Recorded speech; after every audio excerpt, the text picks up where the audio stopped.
Momo Ayase thought her biggest problem was a bad boyfriend. After he asked her for money and then suggested a hotel, she ended the relationship right there, her kick landing where his pride used to be. Heartbroken, she tells her friends, who question what she ever saw in him. Momo admits it wasn't love, just that he looked like her favorite actor, Ken Takakura. Later that day, walking through school with a cloud over her head, she spots a timid boy being bullied. Without a word, she sits beside him, staring the bullies down until they leave. The boy looks shocked. No one's ever done that for him. He rushes to thank her afterward, his words tumbling faster than he can think. He's thrilled someone finally listened. His topic? Aliens. UAPS. Secret agencies. Momo, still in a bad mood, regrets helping him almost immediately, but when she realizes she's hurt his feelings, she apologizes and casually mentions that she believes in ghosts. The boy's eyes light up, but not in agreement, in disbelief. He laughs it off. Momo defends herself, saying her grandmother is a spirit medium. One thing leads to another, and the two are arguing like lifelong rivals. He challenges her to prove ghosts exist. She fires back that he should prove aliens do. Thus begins the strangest bet of their lives. That night, they part ways. Momo heads to Nagi Hospital, an abandoned building said to attract UFOs. The boy, whom she nicknames Okarun, rides to an old tunnel haunted by a spirit known as Turbo Granny. As they talk over the phone, Momo opens up about her past, how she once resented her grandmother for making her perform a public ritual that caused classmates to bully her. She's long since forgiven her, realizing the issue wasn't the ritual, it was the boy who mocked her grandmother. Meanwhile, in the tunnel, Okarun's flashlight catches something moving. An old woman crouches there, her grin stretched far too wide. She speaks with a trembling laugh and offers him an unthinkable deal. Terrified, he runs. Turbo Granny gives chase, and in Don,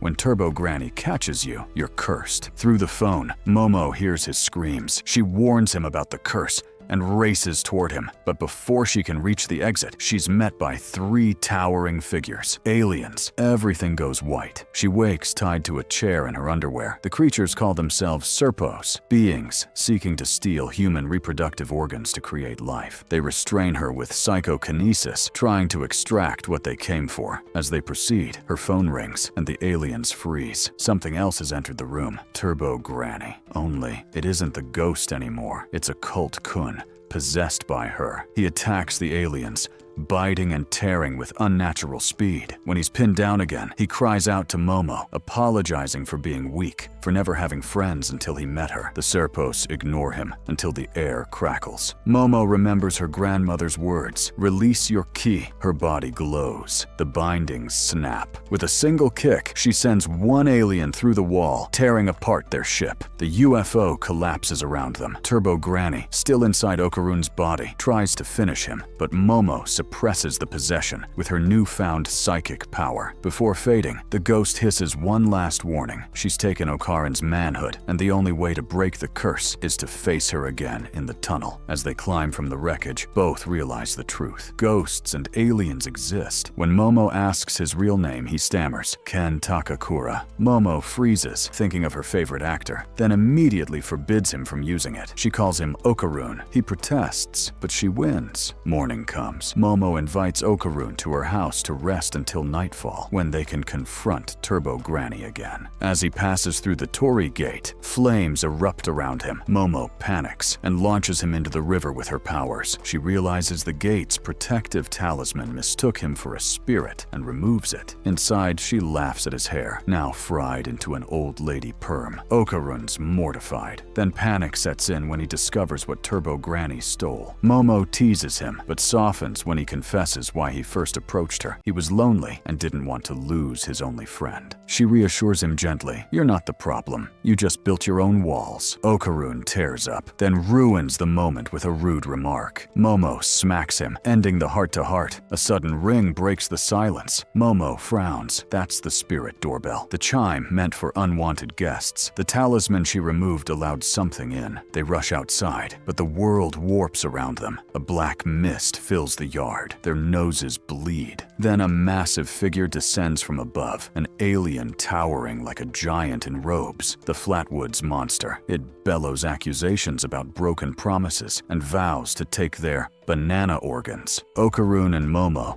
run as the creature's steps shake the ground. Momo tries to hold the curse down with her powers, but it's too strong. Okarun tells her to suppress only the part around his head. Maybe then he can control the rest. She focuses her energy, and suddenly Okarun's movements sharpen, lightning fast but purposeful. He dodges the next attack, grabs the creature's hand, and bites clean through its fingers. The burst of speed rips through his body.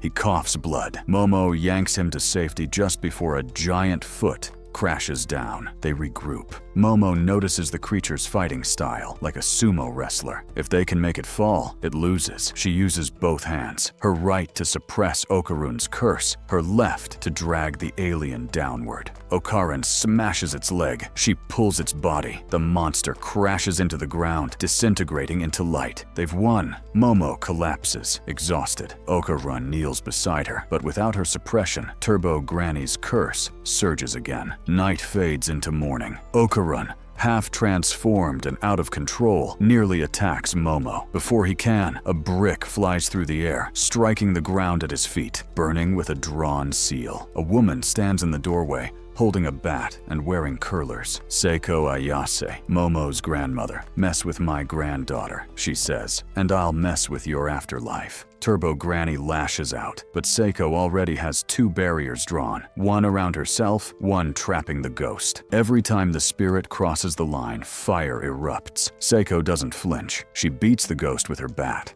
like she's swatting a fly, muttering complaints about missing her soap opera. Turbo Granny threatens that killing her will kill Okarun too. Seiko sighs. Then I'll just hit her carefully. After a flurry of flames and swings, Seiko seals the ghost inside a second circle and drives a nail through it. With a quiet goodbye, she lifts her foot. The barrier ignites, consuming Turbo Granny in spiritual fire. Later, Momo wakes up at home. Seiko's watching TV, completely relaxed. Momo panics, asking where Okarun is. Without looking away from the screen, Seiko says, "Oh, he's dead." Momo collapses until Seiko laughs. "I'm kidding. Check the shrine." Outside, Momo opens the shrine door. Okarun's alive and smiling. Relief floods her face, then immediately turns to anger. She slams the door shut in embarrassment. Seiko joins her, teasing, "You sure you don't like him? You ran faster than your Kai." Later,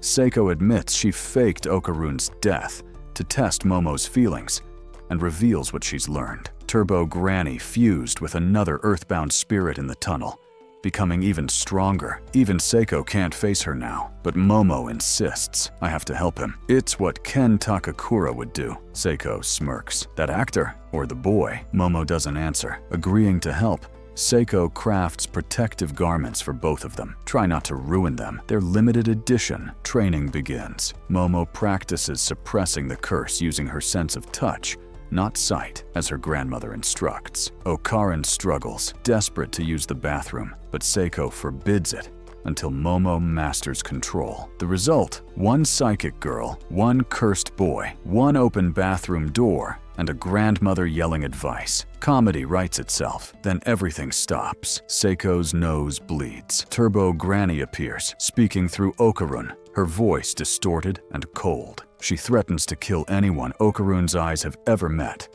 unless Momo confronts her tonight in the tunnel. When the ghost vanishes, Momo stands trembling, but determined. Seiko wipes her face, places a warm hand on her granddaughter's shoulder, and says softly, "If you're going, then come back alive. I'll handle the paperwork with the gods." Before they leave, Seiko hugs her tightly, a rare moment of seriousness from the woman who never stops joking. On the train to the tunnel, Momo glares out the window, vowing revenge for the pain Turbo Granny caused her grandmother. Beside her, Okarun hides his face in embarrassment because Seiko's protective garments look more like cosplay than armor. Momo sighs, half smiling. "Don't worry," she says, "you'll look cool when we win." And so, the cursed boy and the psychic girl head toward their next battle to face the spirit that changed everything, the one who stole his body, his pride, and almost his heart. But now, they're fighting together. This is Dan to Dan, where ghosts, aliens, and teenage chaos collide, and this was just the beginning.